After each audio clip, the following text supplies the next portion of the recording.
Hi, welcome to The Sacred Journey. The Sacred Journey is the program that reminds you that life is a wonderful adventure, and each and every experience we have is a unique and perfect opportunity for learning.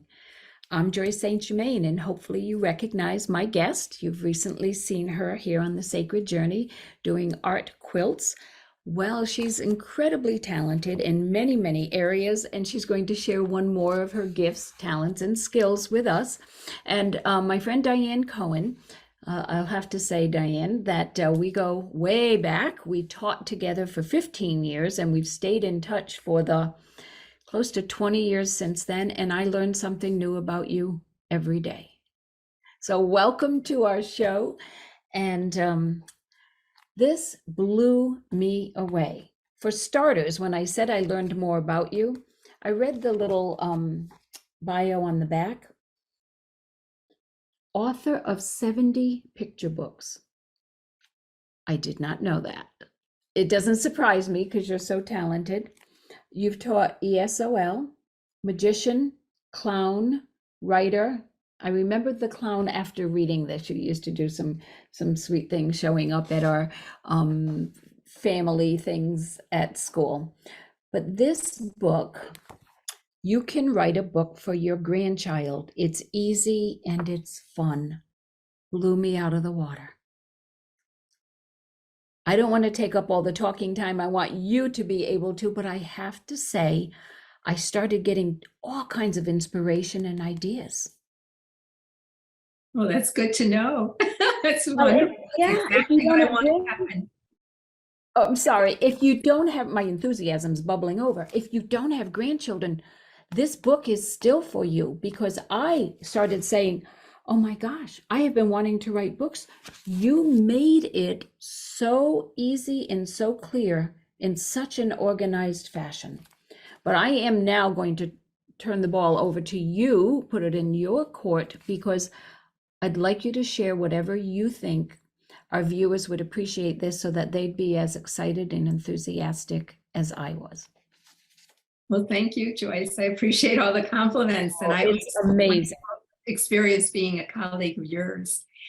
I also have gone through a journey, and you were talking about the show being a journey. Well, life is a journey, and it takes you through many phases. Well, one of the phases definitely was my career as an ESOL teacher, which is English for Speakers of Other Languages.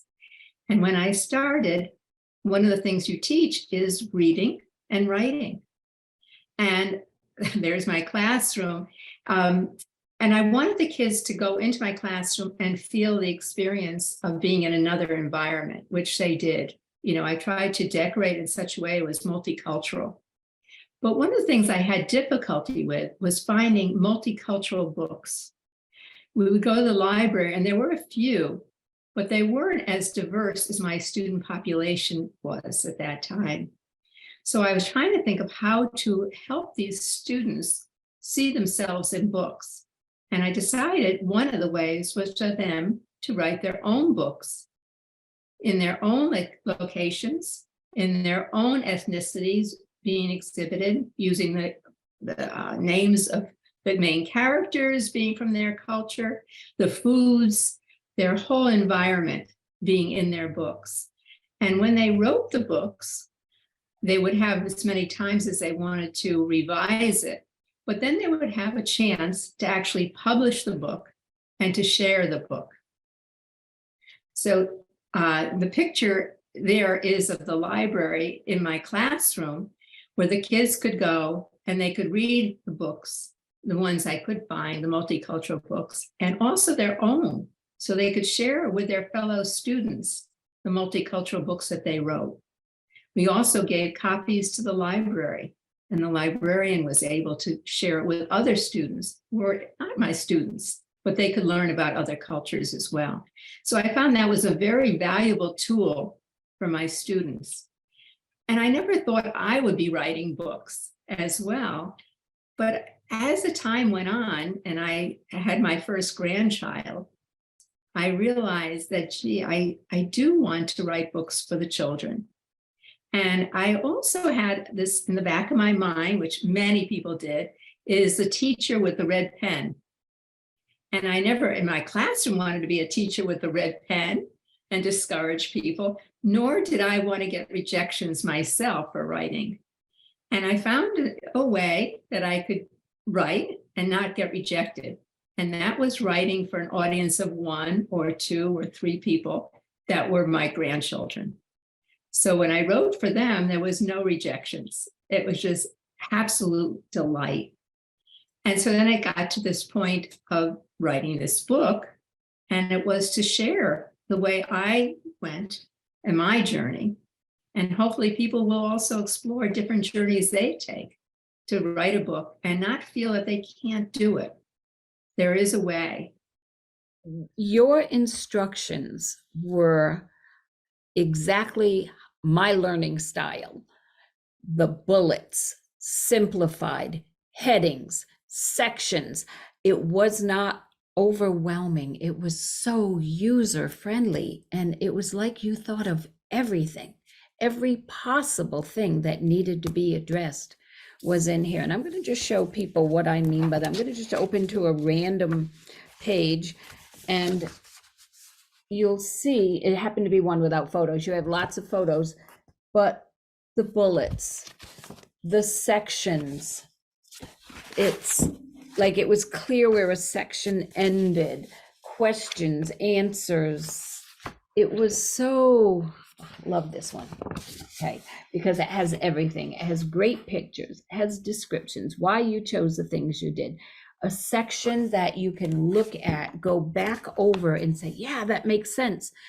And you don't have to read a page to go, I don't know what she was talking about. Every section was so clear and so well written, Diane. It was so impressive.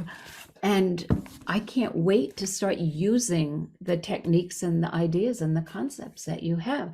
And I'm not even looking at the word grandchildren, although I was blessed when I got married just about 5 years ago to now have lovely children and grandchildren. I call it the easy way. But even if you're not blessed enough to have grandchildren, this is for anybody that has an idea or a story to share. And I love what you just said about, you're not going to get rejected if you have an audience of 1 or 2. Even if you are presenting this to 1 million people and there's only a handful that get it, to me, it's still worth it. I know the expense that goes into publishing a book might state otherwise, but this, I know you've written 70 books. I haven't seen them all. This must be one of your best. Well, thank you. Well, this also was a process. So when I was teaching, of course, you have lesson plans, and I kept those plans with my writing. And I kind of put it on the back burner of what I was going to do. That particular picture is when I was in the classroom and the students would publish their work. That would be the place for them to publish it initially. And then the other students would see who was writing what at what time. So that was kind of a treat for the kids to put their story right there. So I had all these ideas when I was teaching, and I never thought I would actually put it into a book. But as it started coming together, I said, gee, I do want to share this with other people. It's so simple. And like you said, there are steps. And if you follow these steps, it becomes a formula to success, that you can actually do it. You cannot fail. There is no rejection. There is no pink slips. You do not fail. You actually succeed. And when I started writing, I realized there were certain tips even. So I would add that in the book as well. When we came to the pandemic, I said, okay, I have all these notes, these ideas. Now is the time, because I was forced to be at home, to put it all together into a book and share it with everybody else. Who are these darlings? Those are 2 of my grandchildren who are now quite much older than they are there. And I started writing the books, and I actually would bind them myself. I would actually use my own printer. I would bind them myself. And I have a couple of examples here that I could share with you as well. So this is one, and it's finding a true treasure. That's one storyline that I particularly liked. Children like to find a treasure, and what would be in the treasure box. And I would ask my students what would they like, and it was usually candy or toys or something of that nature. So this was a great story starter for my students in my class. And where would they find a map? Where would that map take them? Where would that journey be? What would be in the box? How would they feel about opening it? All the different emotions, all the different sights they would see, all the description, but it had to take place in their country. So that was one of the things that they would do. And as I said, the main characters would have names according to the culture that they were from. So Now, this, oh, sorry, let me ask this. When you say you bound them, did you physically bind them? I see that spiral bound, or did you send it out? Do you have a binding machine? it was at King Philip, I remember. and I was able to do it at King Philip. During my Right. days there. Okay, so you Right. physically put it together yourself. For those people that Right. don't have the equipment or don't feel so ambitious, there are There lots are of stores, there are stores that will do that for you. Any of the printing shops will do it for you. Right. And the supplies were easy for me to buy. And it was just the machine to make the holes that King Philip had. So right. And yeah, we're talking King Philip Middle School in West Hartford. We'll give them a shout out. right. Now, I know that in your book, you talked about being able to do some sort of creative work with a certain program that I'm not sure if I should say the name of it, but a certain computer program that would help you put a person in a different background. Is this an authentic person in that background at that time, or was this Yes. one also? No, It was, this was an okay. actual photo. Right. Okay. But Because that was a nice tip. there are programs, and now with the smartphones, you can just touch the people in the smartphone and put them in a different background. So the technology has constantly been evolving, and more of what you can do. But I also mentioned in the book, which you've probably seen, you can do things very basic where you can cut and paste. You don't have to have a software program. You don't have to have fancy equipment. You can bind, before airing this program, we were talking about how you can bind the book. You can staple it. You can use thread, yarn. You were talking about elastic band and a stick. There Yeah. are so many ways you can actually bind the book. You don't have to use spiral binding or comb binding. There's just so many ways. This is another book. And the reason I have these two, this one was geared for younger children. And I actually do books for very young children. I have done them where they're made out of cloth, so they're very soft and washable. I've also done books that are the cardboard books. And you can buy the cardboard books in many of these craft stores that are very, very available to you. And paste. Yeah, that was a cute one. You're right. Yeah. Oh, my lucky. So you can actually use for very young children these cardboard books and paste photos on it, or you can have it sent out and make cardboard books as well. And that's the cardboard book right there, board book. And what I have found is the quality of cell phones, the cameras on them are so good these days that you could cut and paste, make a little collage and take a photo of it. That is such a high quality. And the only suggestion I make as a former art teacher and photographer is just keep the image parallel with the camera. Don't do this, like don't have the image there and turn your camera in any way, because it must be parallel or it will be distorted, and just watch for shadows. But it's That's a good, quite user friendly. Now This is adorable. thank you. So I'm sorry, I And keep interrupting. there's no age, there's no age too young for reading. And you want lifelong readers.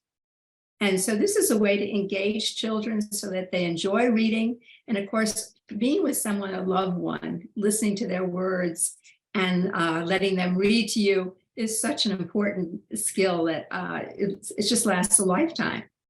This is one that I did for older children. So as children get older, the print gets larger, the text gets more, The photos are more complex. The storyline, of course, is more complex. And so with this family, they became a detective agency. And I did a series of mysteries with them, and they solved all the problems of the world. But this was an actual vacation that they went on, and they had sent me photos. Many people now take photos, and what do they do with them? We tend to keep them on the phone, or we might put them in the cloud. But do we actually use them or do something with them? And even if you make an album, will people look at the album that much? With this, you can actually write stories, and then they're used again and again by the young children, first to listen to the story by someone reading it, and later for them to read it themselves. And then it's a keepsake for the rest of their lives. And it's so much more imaginative too, because you make up this story and, involving the senses and a little bit of mystery and that sort of creative thinking and problem solving rather than just looking at pictures. It was very exciting to see how you handled that. So many people say to me, well, how do you get the ideas? And that's what I felt it was very important to use a large section of the book and talk about getting ideas and how I actually did that. And I'm constantly getting new ideas and luckily new grandchildren. So now I do a lot more of sending it out and being published. It is more costly, but it's a more finished book with a regular binding. And of course, it's glossy, it's a hardcover. It is a great way of doing it now. But it's not necessary to do it this polished, as I said, but this is the way I've been doing it for the last, I would say, year and a half. And this particular story, if I may take a minute to tell you the story, this is who did it. Children at a young age, and this is about a year and a half to 3.5 years of age, would like to be mischievous, like to get in trouble. And they need an alter ego to do that for them. And what the classic alter ego is, and you can see who it is down there. And so this alter ego gets in trouble in the book. Let me see if I can find a page. And the kids just think it's hysterical. So, and if you can see it or not. Oh, yeah. Oh, how cute. Hanging from the chandelier and doing mischievous things while the children look on. Cute. And they think it's so funny, except when it gets the creature, the run creature gets starting to get carried away. Mm. These are not altered photos. These are photos that I took around my own home. So you can see. And now in that book, Diane, if you're, because it's a recognizable character that we all know the name of, because it's just a private book for your family, you don't need to get permission. You're not infringing on it. I'm not selling these books. Okay. Right, exactly. And what he does finally is goes in the kitchen and decides he wants to juggle the plates. Oh. And you can imagine what happens. What could go wrong? What could go wrong with juggling some plates? And then he says, well, he found something even better to juggle than the plates, and that is. So it goes on and on like that, and they realize this is not a good thing. And they want to clean up the place before Grandma and Grandpa get home. So they decide that he can't visit anymore.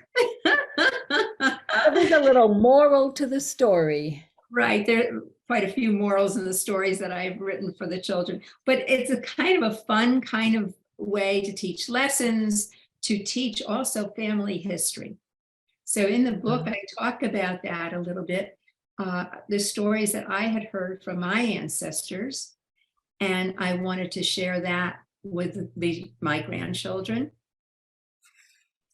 You had a beautiful family history and the photographs that went with it, some beautiful black and white photos. I can't put my hand on it right now.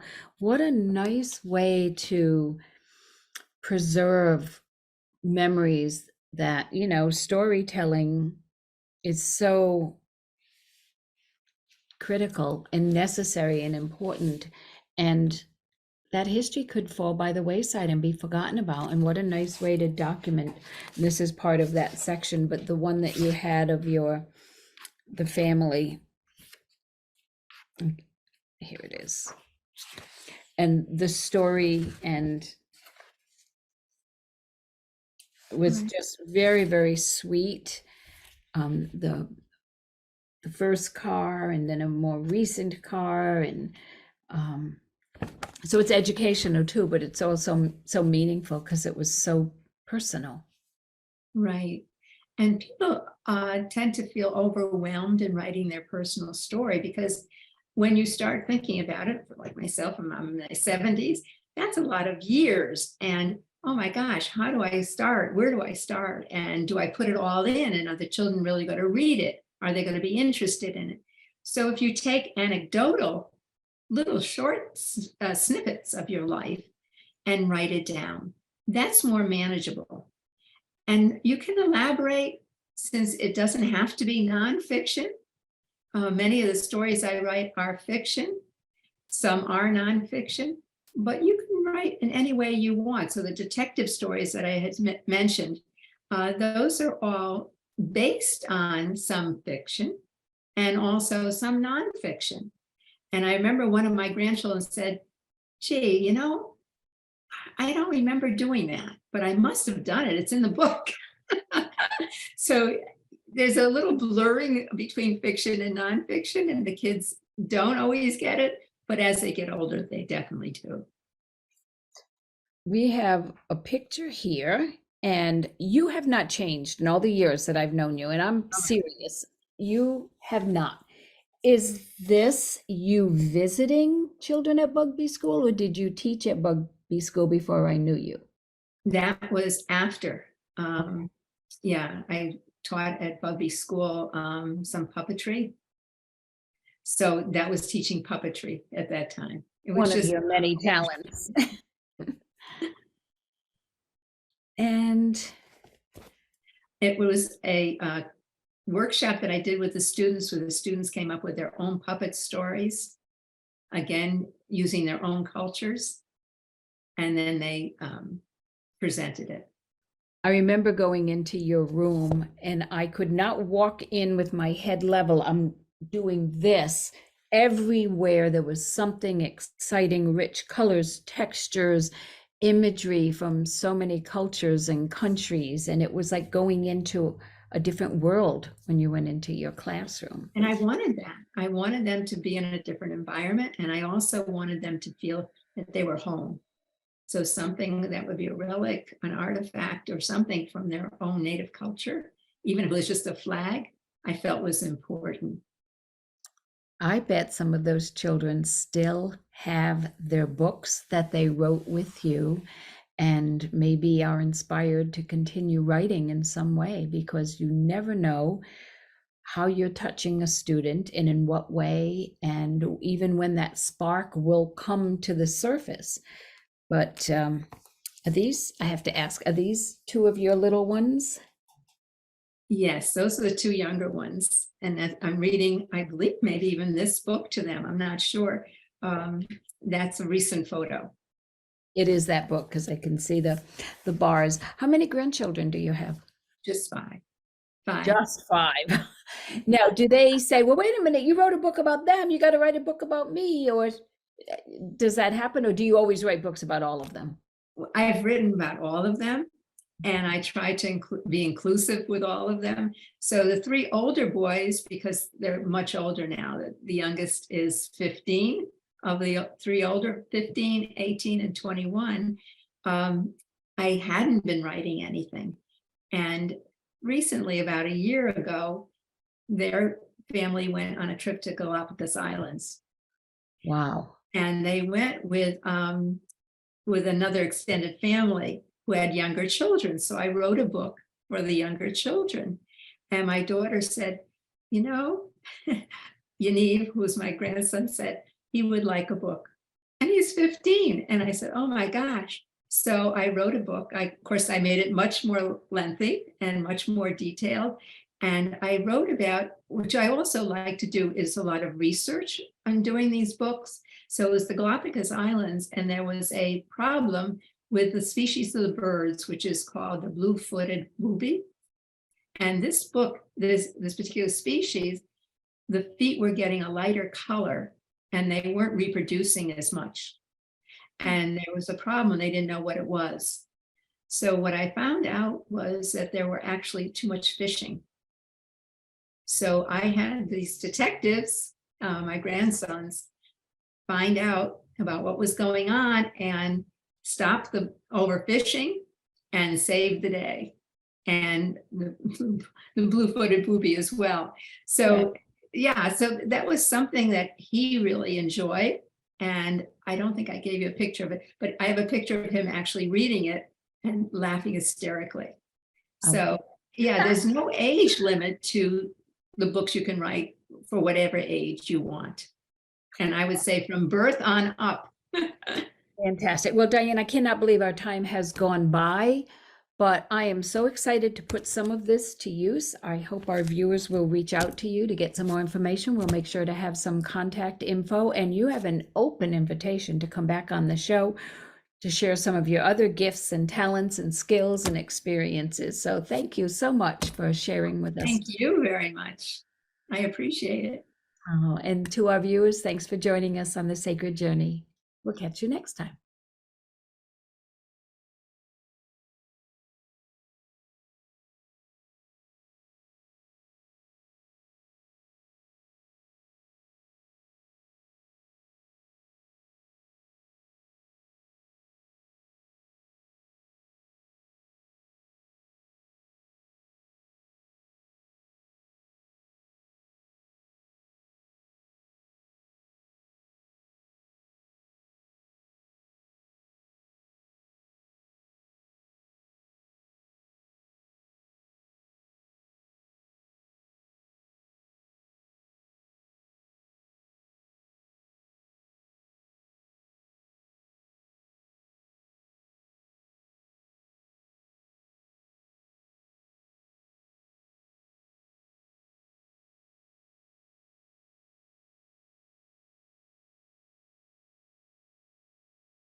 Riverview Apartments is Bristol's two-time beautification award-winning residence community for adults age 55 and older. They offer 1 or 2 bedroom apartments with modern appliances, air conditioning, wall-to-wall carpet, and tiled floors. Both heat and hot water are included. Riverview also offers a wide range of activity rooms that include a billiard parlor and a spacious community room. It is handicap accessible with safe, secure parking for tenants and ample off-street parking for visitors. 860-940-6757 or riverviewbristol.com.